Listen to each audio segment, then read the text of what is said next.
to conclude my Chocolate Factory reviews leading up to Tom and Jerry, Willy Wonka and the Chocolate Factory, and now we get to Charlie and the Chocolate Factory. And I'm probably going to make a lot of people mad here. Why? I not only think Charlie and the Chocolate Factory is better than the original, but I think it's one of the greatest movies ever made.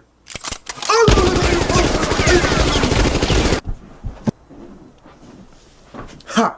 Lucky for me, I have a lot of clones. But seriously, I have my reasons for why I think this way. I kind of feel like Charlie and the Chocolate Factory is an anti-cult hit. I mean, you can clearly see that it has a great rating on Rotten Tomatoes, and Johnny Depp was nominated for a Golden Globe for Best Actor, Motion Picture, Comedy, or Musical. But I feel like as the years went on, more and more people just started to hate this movie for some reason. And like I said, I just don't get it. For one, I think Johnny Depp was really great as Willy Wonka. Now, some people have complained saying that he's just doing a Michael Jackson imitation, but maybe that was the intention. I mean, his childhood was ripped away from him by his father, and now it seems he acts like a child to sort of recuperate that childhood he never had, which is actually kind of tragic when you really think about it. And even though he might not be as heartfelt as Gene Wilder, he is more fleshed out as a character. We also see how he got inspired to make a chocolate factory. He didn't have candy for a long time when he was a kid because his father was just so obsessed with making sure he doesn't get any cavities or whatever. And so now Willy Wonka not only decides to sort of give himself what he never had as a kid, but also give to other children what they might not have. When we see Willy Wonka as a kid looking at how people make their candies, it sort of inspires him to do the same thing. Why can't he also give to children what he experiences? Which is really cool, and it's kind of inspiring in a way because we see him following his dreams and being inspired to create new and imaginative things. Like I said, Gene Wilder might be the more heartfelt Willy Wonka, but in terms of which Willy Wonka is more fleshed out, it's clearly Johnny Depp's Willy Wonka. Actually, Willy Wonka should be kept a mystery and he shouldn't be the main character. Charlie should be the main character. More on that later. Why would he send out golden tickets for children to inherit his factory and not care about their names? The best way to describe Willy Wonka in this movie is that he's sort of like Rick from Rick and Morty. He's a genius. He's created things that nobody's ever created before.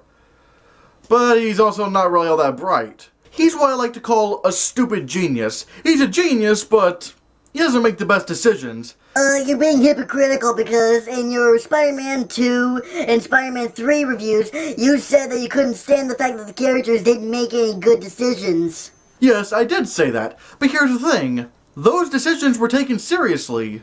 The decisions in Spider-Man 2 and Spider-Man 3 were taken seriously. And I like serious stuff, but if you're going to have characters make serious decisions, then make it logical for those characters. And in Spider-Man 2 and 3, they didn't make any good decisions for the characters, and basically betrayed their characters. Charlie and the Chocolate Factory set itself up as a comedy, where this entire world is just insane. And so I can forgive that because it's within Willy Wonka's character in this movie to make pretty stupid decisions. Like I said, back to my Rick and Morty argument. I also really liked Freddie Highmore as Charlie. Actually, I hate Freddie Highmore as Charlie. He's just trying to be Jesus because he does everything perfect. I get how one would think that, but again, it's not Charlie's movie. It's Willy Wonka's movie. Willy Wonka is the one who goes through the arc. Charlie is supposed to be that moral compass for him. He's the one who shows Willy Wonka that creativity and a lot of accomplishments are really good, but in the end, it's not really going to matter if you don't have a family that loves you. But it's Charlie's movie. It shouldn't be Willy Wonka's movie. Charlie's supposed to be representing us. Well, Willy Wonka could represent us as well. Willy Wonka represents that creativity that we all have inside of us. He represents that side of ourselves that is an adult but wants to stay in that childlike state of mind. And that's fine, but make sure it doesn't go too far. And Willy Wonka goes through that arc. But still, it should be Charlie going through that arc, not Willy Wonka. Well, I guess you're just one of those people who just is not adapted to change. I like the fact that in this movie, Grandpa Joe used to actually work for Willy Wonka.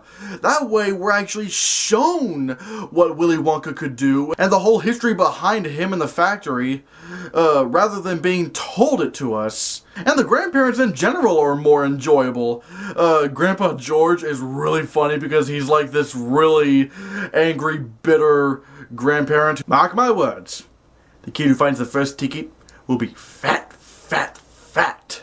And Grandma Georgina is also really funny, even though it's kind of depressing when you think about it because she's senile, but she's still really funny. I love grapes. And of course Grandpa Joe and Grandma Josephine sort of act as those normal grandparents. I don't know, but all four of them are just so wonderful. I also prefer the overall kids in this movie rather than the original. In the original they just had some sort of quirk.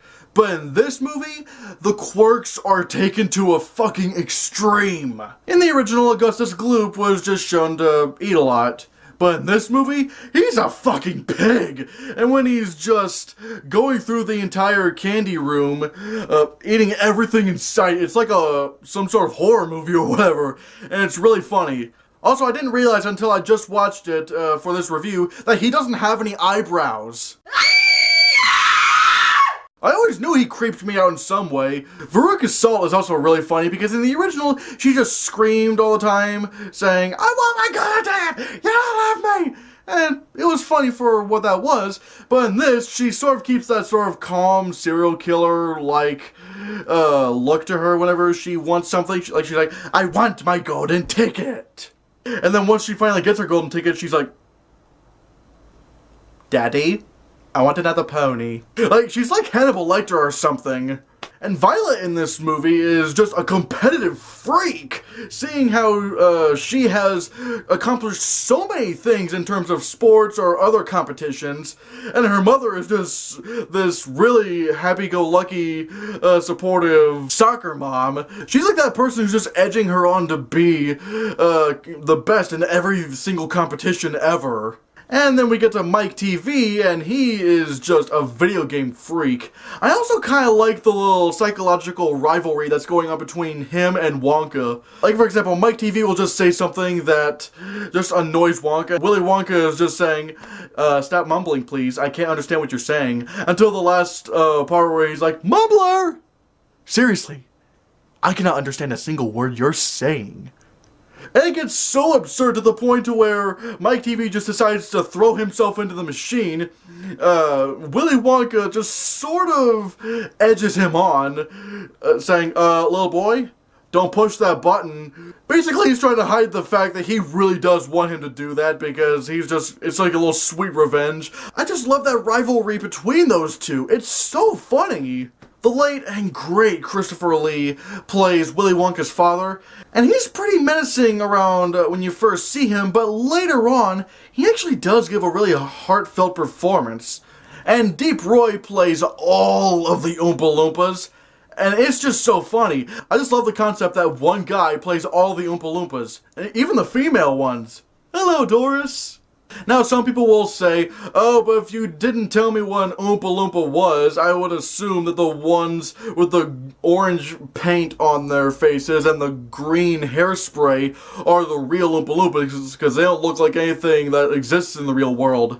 I would agree if it wasn't for the fact that it's clearly face paint that's on their faces. I just don't really think I'd buy into saying that, yes, the original Oompa Loompas look more like real creatures that could exist, even though it's very obvious they have face paint on, where at least the remake didn't really do much to them except give them really funny costumes and make them a lot smaller. So, I mean, like I said, the ones in the remake look more realistic, so if you're trying to pull the whole realism thing, saying, oh, if you showed me what an Oompa Loompa really was and I had no idea what it was, then what would be it? Like, of course I'd go for the remake because it at least looks like a real person. Now, granted, that worked fine for the originals, but you can't pull up that argument because obviously the remake looks a lot more realistic and looks more like something that would exist in real life. And the music by Danny Elfman is some of the best in any movie. by far. I mean, it is just so perfect when it comes to the actual orchestra and the weird techno music. It makes it look like this weird science fiction thing, and it does sell the whole chocolate factory thing a lot more, because the original was just so whimsical, but in this, the music makes you feel like you've taken a step into a completely different world, and I'll get more into that once I get into the visuals. I kinda like that we don't really get any songs until we've actually gotten into the factory, because again, it sort of sells the fact that we're in this strange new world, and that the outside world is just different. I also like that every Oompa Loompa song is different from the others. Augustus Gloop, Augustus Gloop, the great big greedy nincompoop. Augustus Gloop, so big and vile, so greedy, foul, and infantile.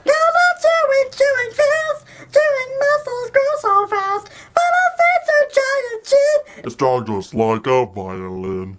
A rather different set of friends, a rather different set of friends.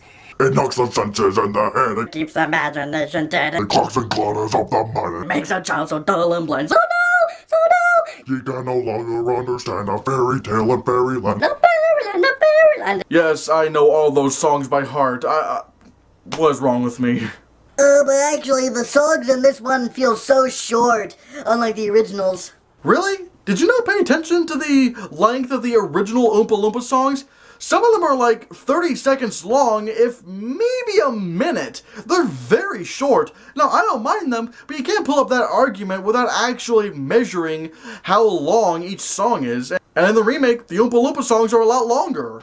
I also feel like the original Oompa Loompa songs are basically all the same, but with different lyrics. Because it still has the same beats like Oompa Loompa Doompa Dee Doo. Like, it always has this kind of beat to it. But in the remake, all of the Oompa Loompa songs are not only different by their lyrics, but the styles of them are all different. This is also one of the most visually gorgeous movies ever made. I mean, my god, how did this not get an Oscar nomination for production designing? Tim Burton is a master at making our world look so bleak and boring, so that when we step into this magical world that he's created, that it feels a lot more special. And even then, our world still looks really amazing, like from how each shot is done. And in this movie, they use a lot of practicality. For example, when you go into the candy room, I assumed everything was real except for the chocolate waterfall. However, when I actually watched the special features on the Blu-ray, I found out that even the chocolate waterfall was real. I mean, that thing is fucking huge! And unlike the original, where the chocolate river and chocolate waterfall just looked like dirty water, in this one, it's really thick and goopy. You really do feel like this is chocolate. And apparently, a lot of things in the candy room in that movie were actually edible. Like, the grass was actually edible. There were actual cool little candy apples hanging down from little prop trees. There were even like little mushroom things with cream that you could eat. I mean, I would just love to have been on that set, because it's one of the best sets ever put to film. And the rest of the sets are really amazing too. They feel like they could probably exist, but they're still wacky and crazy enough to still fit in a fantasy movie. And apparently things get even weirder, because do you remember that one scene where a bunch of squirrels jumped onto a Veruca Salt? Yeah. In some of those shots, they used real squirrels, and they used a stunt actress, and they had those squirrels jump onto that stunt actress. The CGI in this movie is really good, but we can't forget about the fact that a lot of this stuff is in camera, and it actually looks incredible. Another little tidbit, apparently during that scene where they send the chocolate through television, which is really clever because in the original it wasn't really said why Willy Wonka wanted to shrink candy bars, but in the remake it's shown that he actually wants to achieve teleportation, which is really clever. But anyways, I digress. In this one, where we see the chocolate appear in the television, apparently it cuts to a bunch of apes and we see this long big rectangle appear, and then it turns into a candy bar, and then Charlie takes it out. Now, for the longest time, I did not know that was a reference, because I had recently watched 2001: A Space Odyssey, and that scene came up, and I was like, wait a minute, This looks exactly like Charlie and the Chocolate Factory, because there was a bunch of apes in the movie, and a long, big, black rectangle appears. And I was like, oh my god, Charlie and the Chocolate Factory really did its homework when it came to the jokes, because that 2001: A Space Odyssey joke is really, really funny when you think about it. I truly, truly think Charlie and the Chocolate Factory is an underrated masterpiece of filmmaking. It's not only better than the original, it's one of the greatest movies of all time. And yes, I'm putting it on par with The Lion King, Eternal Sunshine of the Spotless Mind, The Dark Knight, Jurassic Park. I'm putting Charlie and the Chocolate Factory on par with all of those movies. The characters, especially Willy Wonka, are a lot more relatable and a lot more fleshed out, especially Willy Wonka. Well, I already said that. But it's also one of the most gorgeous movies I've ever seen in my life, with some of the best music I've ever seen in my life. I just can't help it. I love Charlie and the Chocolate Factory. It's one of the greatest movies ever made. And so, of course, I'm giving Charlie and the Chocolate Factory a 10 out of 10.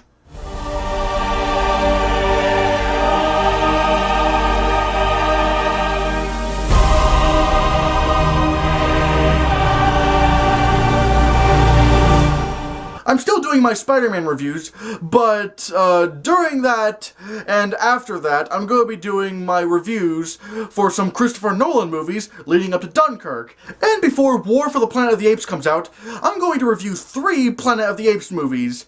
You'll just have to see. But in any case, what do you think of Charlie and the Chocolate Factory? Do you think it's an underrated masterpiece as I do, or are you just one of those people who says, ah, God, I hate Charlie and the Chocolate Factory. It doesn't hold a candle to the original. But in any case, let me know down in the comments below. Thank you so much for watching. Give this video a like, share the video so we can get the channel circulating, and if you want to see more, click this.